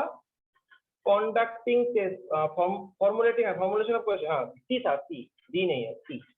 49 which of the following is the final step? बोलो फाइनल स्टेप कौन सा होगा? फाइनल स्टेप में क्या किया जाता है? Analysis of test results. जो लॉ या मतलब जो मैथमेटिकल रिलेशन मिला उसको क्या किया जाता है? वेरीफाई किया जाता है या फॉल्सिफाई किया जाता है? देखो कौन सा सबसे मिलता है? फॉर्मुलेटिंग अ हाइपोथेसिस, ये तो लास्ट स्टेप नहीं है. बिल्डिंग अ थ्योरी, ये भी लास्ट स्टेप नहीं है. Analysis of the test result verify करने का मतलब क्या होता है? What is verification? एनालिसिस किया जाएगा। So the right option is again C. And the last one 50 physics is what? Physics is natural science. Science related to nature. Science related to nature is called natural science. Physics. Okay. Last one. Disconnect हो गए थे क्या तुम? हाँ वो net थोड़ा problem थी। Okay, okay. ठीक है. So this was the last question. ठीक है. अभी हम क्या करेंगे? नेक्स्ट जो चैप्टर है उसके ऊपर मैं थोड़ा सा स्टार्ट कर दूंगा। बोलो नेक्स्ट चैप्टर क्या है बुक में? अभी मेन फिजिक्स स्टार्ट होगा। अभी हम फिजिक्स स्टार्ट करेंगे। अभी इंट्रोडक्शन हो गया है। तो what is the next chapter? Chapter number 2, unit and measurement. Unit and measurement. तुमको बुक नहीं मिला? NCERT book? हाँ बुक नहीं मिले तुमको? बुक नहीं मिले, NCERT? यहाँ पे बंद है सब चीज, तो मिल नहीं रहा। एक काम कर सकते हो, मतलब ऐसे मतलब मोबाइल पर कैसे पढ़ते हो तुम? बुक्स पढ़ना होगा तो मोबाइल में पढ़ लेते हो? पीडीएफ भी देख रहा है। हाँ पीडीएफ मोबाइल में? तो मोबाइल में तो थोड़ा प्रॉब्लम होगा। तुम एक काम करो, हाँ, जो भी चैप्टर में पढ़ाऊंगा ना, तुम उसको प्रिंट आउट ले सकते हो। प्रिंट आउट तो कर पाओगे? हाँ हाँ हाँ प्रिंट आउट कर लो, अच्छा होगा। तुमको पढ़ना है तो प्रिंट आउट कर लो। और मेरा हैंड रिटन नोट्स अगर चलेगा, मैं हैंड रिटन नोट्स अभी दे सकता हूँ तुमको। हाँ ठीक है। ठीक है, हाँ। मेरे पास हैंड रिटन में नोट लिखता हूँ, वो भी दे सकता हूँ तुमको। फिर भी बुक्स पढ़ना है, बुक्स मस्ट है। बुक हाँ बहुत सारे बुक पढ़ने हैं। एनसीईआरटी पढ़ना ही है, बुक पढ़ना ही है, मोबाइल से नहीं होगा। ओके। सो नेक्स्ट चैप्टर है यूनिट एंड मेजरमेंट। मैं थोड़ा इंट्रोडक्शन आज दे लेता हूँ, बाद में स्टार्ट करेंगे। ठीक है, अभी देखो यूनिट एंड मेजरमेंट। पहले हम सीखेंगे क्वांटिटी क्या है। क्वांटिटी। तो क्वांटिटी को दो पार्ट में डिवाइड किया जाएगा। एक है physical quantity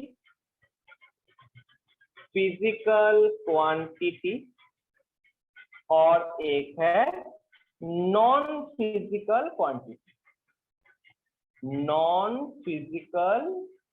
quantity.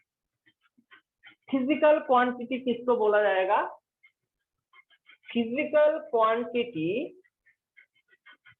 Can be measured, जिसको हम मेजर कर सकते हैं, can be measured, and a numerical value can be assigned. Numerical value can be assigned. देखो फिजिकल क्वांटिटी हम किसको बोलेंगे? जिसको मेजर किया जा सकता है। और एक न्यूमेरिकल वैल्यू मतलब एक नंबर हम दे सकेंगे उसको। एग्जांपल दो, मैं अगर बोलूं तुम्हारा हाइट क्या है, what is your height, tell me, it can be measured or not? Yes it can be measured. अच्छा, हाइट अगर मेजर करेंगे तो हम लोगों को कुछ तो नंबर मिलेगा, 5 फीट, सम इंचेस, कुछ नंबर मिलेगा ना। तो numerical value can be assigned, numerical value मिलेगा। अगर मैं तुमको बोला गया जाए what is the length of this pen और what is the mass of this pen, तो mass of this pen means मतलब it can be measured, measure किया जा सकता है। और मेजर करके देखा गया, इसका वैल्यू आया 10 ग्राम, मान लो 10 ग्राम। तो देखो एक नंबर भी हमने इसको असाइन किया है 10, तो नंबर असाइन किया जा सकता है। तो मास भी क्या है? एक फिजिकल क्वांटिटी है। और बोलो, एग्जांपल दो, मेजर किया जा सकता है ऐसे कुछ क्वांटिटीज के बारे में बोलो, क्या क्या है बोलो? Temperature. Okay, very good. Temperature, then mole. Mole. Mole तो नहीं बोलते हैं, मोल यूनिट होता है। अमाउंट ऑफ सब्सटेंस बोलेंगे, मोल नहीं बोलेंगे, amount of substance.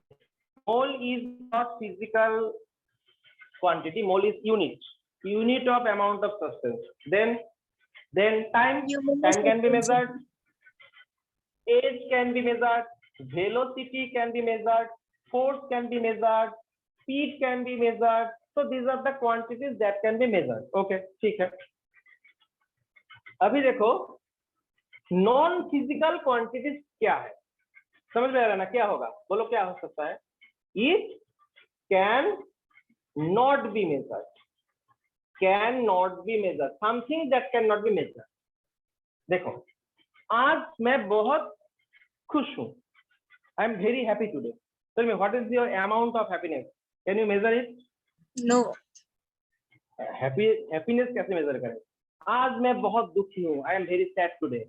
What is the measure of your sadness? सब 5 kilogram happiness, 5 kilogram of fear हम मेजर कर सकते हैं? तो जो ह्यूमन फीलिंग्स होते हैं, हम ह्यूमन बोल रहे हैं मतलब सिर्फ ह्यूमन नहीं है, ह्यूमन हो सकते हैं, बाकी सारे जो एनिमल्स है, प्लांट्स है, वो भी हो सकते हैं। Human feelings can not be measured. Such as क्या बोला? Happiness can not be measured, sadness can not be measured, the amount of fear cannot be measured. Intelligence can be measured actually. मालूम है इंटेलिजेंस मेजर किया जा सकता है। How much intelligent you are, उसको measure करने के लिए IQ मालूम है, सुना है ना तुमने? इसका IQ इतना 160 170। तो IQ मतलब इंटेलिजेंस कैन बी मेजर्ड। तो ये क्या क्वांटिटी होगा? फिजिकल क्वांटिटी होगा। ठीक है, ओके। तो these are non physical quantity. Okay, अभी फिजिकल क्वांटिटी को हम अच्छा देखो, अभी physical quantity consist of what? Physical quantity में क्या क्या होता है? देखो फिजिकल क्वांटिटी, हम अभी फिजिकल क्वांटिटी के बारे में ही बोलेंगे। मैं एक एग्जांपल लेता हूँ, ठीक है? मान लो तुम्हारे मम्मी ने तुमको दुकान में भेजा आटा लाने के लिए। आटा मतलब मालूम है ना, हिंदी में आटा ही बोलते हैं ना, व्हीट फ्लावर जिसको बोलते हैं। ठीक है, आटा लाने के लिए बोला, तुम अंकल को बोले, दुकान में गए, अंकल को बोले मुझे आटा दीजिए। तो उन क्या पूछेंगे वो दुकानदार? क्या पूछेंगे? अंकल क्या पूछेंगे? कितना किलो? कितना किलो? कितना? तो इन्हें बोला 5 दे दीजिए। 5 क्या? 5 क्या? 5 किलो, 5 ग्राम, 5 पैकेट, कुछ तो बोलना पड़ेगा। सिर्फ 5 बोलने से तो समझ में नहीं आएगा। 5 तो फिजिकल क्वांटिटी में सिर्फ न्यूमेरिकल वैल्यूज है, न्यूमेरिकल वैल्यू है, वो इंपॉर्टेंट नहीं है। और क्या चाहिए? तुमने क्या बोला? 5 क्या बोला? केजी। तुमको चाहिए 5 KG of the mass of wheat flour. कितना बोला तुमने? 5 एंड क्या? केजी। अभी देखो मास क्या होता है? What is mass? Physical quantity. ठीक है, अभी क्या बोला? मास कंसिस्ट ऑफ 2 थिंग्स। 5 को हम क्या बोलेंगे? 5 को हम बोलेंगे number means numerical value into what is KG? तो केजी क्या होता है? यूनिट होता है। केजी यूनिट होता है। ठीक है, अच्छा मैं अगर दुकानदार को बोलूं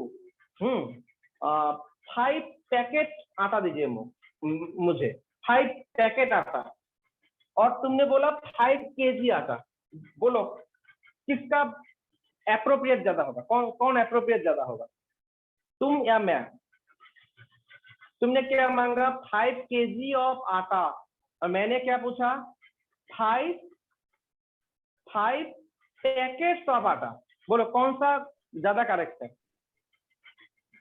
केजी ज्यादा करेक्ट है। मतलब क्या है? यूनिट क्या है? यूनिट एक स्टैंडर्ड थिंग है, standard amount. Unit is a standard amount. Standard मतलब क्या होता है, मैं अगर बोलूंगा पैकेट ऑफ आटा, देखो पैकेट आधा केजी का भी हो सकता है, हाफ किलो, 1 केजी का भी हो सकता है, 2 केजी के भी हो सकता है, मतलब कोई फिक्स अमाउंट नहीं है। पैकेट तो अलग अलग साइज का होगा। तो मैंने जो यूनिट बोला 5 पैकेट, वो ज्यादा अप्रोप्रिएट नहीं होगा, क्योंकि तुमको जो यूनिट बोलना है वो क्या होना चाहिए, क्या होना चाहिए, स्टैंडर्ड। स्टैंडर्ड होना चाहिए। मतलब तुमने बोला 5 केजी ऑफ आटा, 5 केजी, केजी एक स्टैंडर्ड वैल्यू है। तुमको मालूम है what is the amount of 1 KG of thing. 1 KG mass मतलब एक स्टैंडर्ड वैल्यू है, पैकेट स्टैंडर्ड नहीं है। तो यूनिट क्या होता है, एक यूनिट एक स्टैंडर्ड अमाउंट होता है जिसके कंपैरिजन में हम मास मेजर करेंगे किसी बॉडी का, और लेंथ मेजर करेंगे, या एनी फिजिकल क्वांटिटी मेजर करेंगे। तो फिजिकल क्वांटिटी में कंसिस्ट ऑफ 2 थिंग्स, क्या क्या बोलो, what are the 2 things? Numeric value and unit. Numerical value and unit. तो हम ऐसे बोल सकते हैं फिजिकल क्वांटिटी, शॉर्ट में लिखते हैं is n is number, numerical value, and small u means what, unit। ठीक है। तो यूनिट मेजरमेंट का कुछ प्रोसीड्योर्स है, क्या क्या मालूम है तुमको, what are the procedures? CGS centimetre, gram, second, then FPS का फुल फॉर्म क्या होता है, foot pound second. Foot pound second a actually British unit है, और हमको इसको इंडियन यूनिट भी बोल सकते हैं, क्योंकि फुट पाउंड सेकेंड इंडिया में भी यूज होता है, ब्रिटेन में भी यूज होता है। ब्रिटेन और हमारा एक क्यों हो, ब्रिटेन 200 ईयर्स यहाँ पर मतलब थे, तो उन लोगों का यूनिट हमने अडॉप्ट कर लिया इसलिए। और एक होता है MKS, metre kilogram and second, metre kilogram and second. तो नेक्स्ट क्लास में क्या करेंगे, हम इसके ऊपर डिस्कस करेंगे, ठीक है। नेक्स्ट क्लास में हम सीखेंगे what are unit, what are the fundamental unit, what are the मतलब डिपेंडेंट यूनिट, ठीक है। Yes thank you. ओके, ठीक है। अभी मतलब थोड़ा एक स्टार्ट ही हुआ है जस्ट, मैं नेक्स्ट क्लास में यूनिट क्या है तुमको ये मालूम करना है, याद रखना है फिजिकल क्वांटिटी क्या होता है, न्यूमेरिकल वैल्यू और यूनिट का प्रोडक्ट होता है, ठीक है। हम नेक्स्ट क्लास में सीखेंगे। Thank you sir. ओके।